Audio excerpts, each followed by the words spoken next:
Bonjour, c'est Alexandra, j'espère que vous allez bien. Je suis très heureuse de vous retrouver.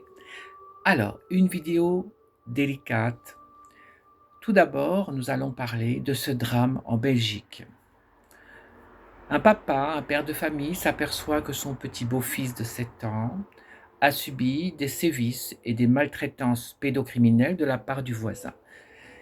Il apprend que ce sinistre personnage a déjà abusé quelques heures avant une petite fille dans le voisinage, de façon abominable, et surtout, il se rend compte que c'est un pédocriminel notoire, connu des services de police. Immédiatement, il avertit la police, qui ne réagit pas. Donc, il décide de le corriger, de faire justice lui-même. Nous allons y revenir.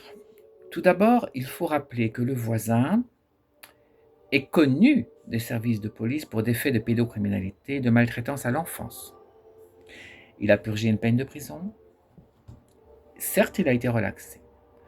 Mais voilà plus de 30 ans qu'une multitude de personnes, dont moi, expliquons à la justice qui ne veut rien entendre que les prédateurs sexuels sont des récidivistes en puissance et que à l'instant même où il y a promiscuité avec des enfants, leur pathologie psychiatrique qui n'est pas endiguée ni réglée ressurgit et qu'ils redeviennent des dangers extrêmement importants pour les petits qui ne peuvent pas se défendre.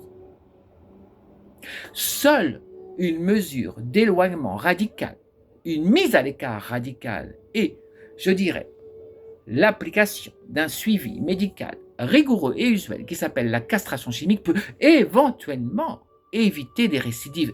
Attention, c'est loin d'être une réalité. Beaucoup récidivent quand même. J'en ai parlé dans une multitude de vidéos. Donc, la personne est relaxée, a fait son temps de prison.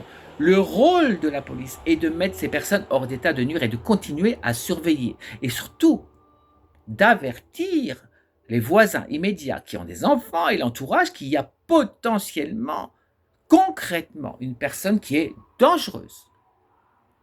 Et que la police va s'occuper d'avoir un œil sur la personne et de faire en sorte qu'il prenne ses traitements et qu'il soit maintenu dans le calme. En tout cas, qu'il ne soit plus dangereux. Or, rien n'a été fait. Comme d'habitude, on les relâche dans la nature et ça recommence de plus belle. Donc, le papa s'est fait justice et bien évidemment, c'est lui qui est appréhendé. Donc, la justice a jugé uniquement la tentative de meurtre au premier degré avérée, volontaire et préméditée d'un homme sur un autre, sans se soucier du contexte et des antécédents carcéraux extrêmement graves du prédateur sexuel qui venait d'abuser de 2 petits.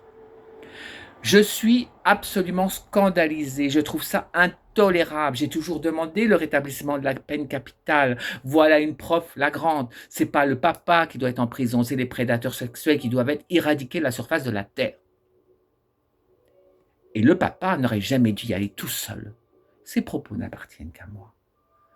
Il faut que tous les hommes se réunissent et aillent le chercher, le prédateur, l'attrape, je ne vous dis pas de le tuer, l'attrape par le col et l'amène devant le commissariat et disent maintenant à la police, vous faites votre travail.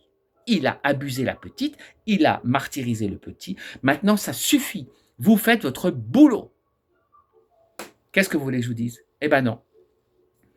Ce brave papa a eu un coup de chaud, a voulu venger une fois de plus l'honneur de son petit, et ben voilà, c'est lui qui a écopé de 17 ans de prison.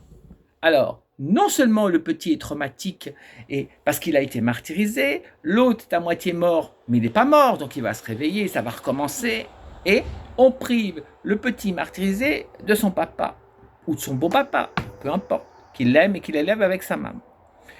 Vous voyez les conséquences du laxisme d'une justice qui aurait dû prendre ses responsabilités depuis bien longtemps, et de mettre ce personnage, ce sinistre personnage, si on peut appeler ça un homme, moi je n'appelle pas ça un homme, j'appelle ça un criminel, hors d'état de nuire. Donc j'espère que toutes les associations européennes de lutte contre les violences faites aux enfants vont se réunir et aller demander au roi de Belgique la grâce pour ce père de famille et l'incarcération immédiate du pédocriminel ad vitam aeternam. Voilà le premier propos de ma vidéo. Deuxième propos, c'est pas triste non plus, le mutisme du docteur Fauci aux États-Unis. Docteur Fauci, qui est comme ça, à ne pas vouloir répondre et se cache derrière le 5e amendement de la Constitution américaine. Il dit « Je suis les conseils de mon avocat ». Excusez-moi, si j'étais le conseil juridique du docteur Fauci, je lui dirais « Vous êtes impliqué dans un scandale sanitaire international avec une multitude de victimes. Il faudrait peut-être vous expliquer, docteur. » Eh ben, il ne veut pas parler. Quand il sort du mutisme, c'est pour insulter. Qui ne va pas arranger son cas. Je vous rappelle ce qu'on lui reproche. Avoir prôné, dans le cadre des soins contre l'épidémie de Covid-19, des vaccinations avec l'ARN messager, sans prévenir le monde que ces vaccins étaient d'une dangerosité extrême, car ils provoquent l'émergence de pathologies ou de terrains pathologiques héréditaires qui pourraient ne pas se manifester ou se manifester en fin d'existence et qui là apparaissent immédiatement. Des problèmes cardiaques, des problèmes pulmonaires, des problèmes de toutes sortes. Et aussi des mises à mort de patients qui, suite aux injections vaccinales, sont décédés. Donc, il est responsable d'une multitude de drames sanitaires, voire de morts. Il refuse de répondre aux questions. On ne parle même pas de l'origine obscure et trouble du Covid-19. Beaucoup de gens disent que c'est un virus fabriqué de toutes mains par des laborantins dans un laboratoire privé en Chine de Wuhan, avec le financement français, bien évidemment, et américain, bien évidemment. Et que là, on a fabriqué un virus, on a bidouillé avec un séquençage protéique artificiel, des molécules protéiques qui ne se seraient jamais rencontrées dans la nature, et hop, oh, ça s'est échappé dans la nature. Ah bah, quel dommage, ah oui, quel dommage, en effet. La suite, vous la connaissez par cœur. Moi, j'appelle ça une tentative d'éradiquer une multitude de personnes de la surface de la Terre. C'est la guerre bactériologique. Ces propos n'engagent que moi, bien sûr. Et voilà-t-il pas que le premier assistant, ce brave monsieur qui s'appelle David Morens, voilà, Morens, dit, ben moi, je plaide coupable. Parce qu'on lui expose les faits, on lui dit ce qu'il risque. Même si c'est quelqu'un qui est hiérarchiquement secondaire sur la liste des responsables. Il a compris ce qu'il risquait. Il a dit « Je plaide coupable. Je me suis embringué, excusez-moi l'expression, dans un contexte, j'ai fait des choses qui ont porté atteinte à une multitude de personnes, mais je les ai faites parce qu'on me l'a ordonné. » Qui me l'a ordonné? Mon supérieur, le docteur Fauci, sans m'expliquer les tenants et les aboutissants et les risques inhérents pour les patients et les patientes. Voilà où on en est. Vous savez, ce problème-là me rappelle étrangement le problème du sang contaminé.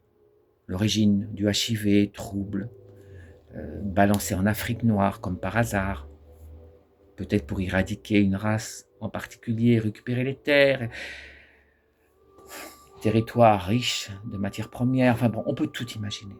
Et puis la suite, vous la connaissez. Et en France, l'implication d'une multitude de personnes, dont un certain ministre qui a dit « Oh, oui, j'ai connaissance qu'il y a un risque, qu'un certain nombre de poches soient contaminées, mais c'est pas grave, on va s'en servir, etc. » Et la suite, vous la connaissez, des milliers et des milliers de morts. Aujourd'hui, un virus qui est encore omniprésent et qui continue de tuer. Parce que c'est un virus qui mute en permanence, qui contourne les traitements et qui se renforce tout le temps. Et surtout qui touche à un aspect de l'humain où l'humain est totalement irresponsable, c'est-à-dire la sexualité. Et malheureusement, on peut essayer toutes les formes de prévention pour faire rentrer quelque chose dans la tête des humains. Quand il s'agit de sexualité, surtout chez les hommes, on fait n'importe quoi. Vous m'aurez compris. Enfin bon, c'est pas le propos de la vidéo. Le propos de la vidéo, c'est d'expliquer que ce problème actuel du Covid me fait étrangement penser au problème du sang contaminé. Et qu'est-ce qui s'est passé? On a fait tomber une multitude de têtes, des personnes responsables, certes, mais hiérarchiquement très secondaires, qu'on fait obéir aux ordres, mais on n'a jamais été chercher les vrais responsables en haut, en haut, en haut de l'échelle, proche des gouvernements, avec ce projet machiavélique. Voilà. Donc, je pense qu'on va faire pareil. On va faire tomber quelques têtes, oui, ça, bien sûr.